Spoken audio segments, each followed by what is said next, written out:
Well, back in 1940, the American Forestry Association came up with the big tree list. There was some concern at the time that all of the large trees in the country were being cut down and there'd be nothing left, and so they thought that if we could recognize the largest trees in the country, at least those trees would be protected, and also it would spur interest in big trees generally.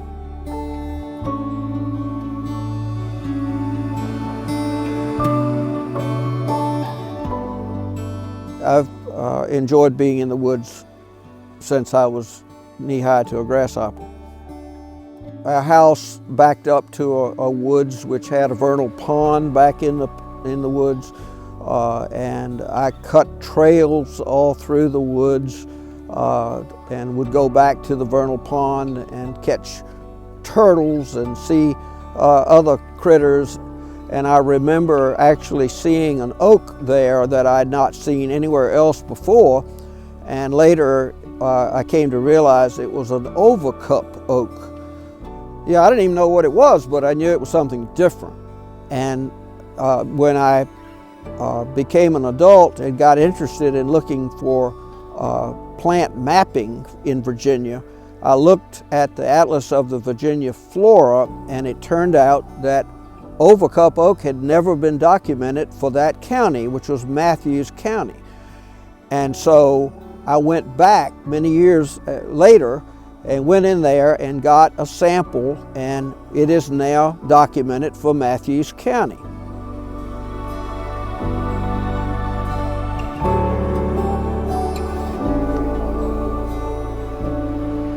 Well, sometimes we go out based on a lead that somebody gives us. Sometimes a forester or a landowner will call me and say, hey, I think I know where there's a tree that you should look at. It's really big, and oftentimes we go out and it turns out that it might be big to them, but we've seen many, many larger ones than that.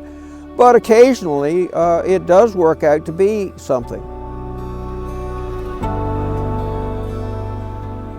You know, I get excited about an area and I want to explore it more. Sometimes I'll drive somewhere that's new and I'll see an area that looks very promising for large trees, or it hasn't been disturbed so much for a very long time, and I might go back later, bring my cohort with me, and we might explore that area or find out who owns the property so that we might explore it. As we go along the river, we might spot a tree off in the distance, and we'll go in and explore to see what it is. And that's basically how this all works.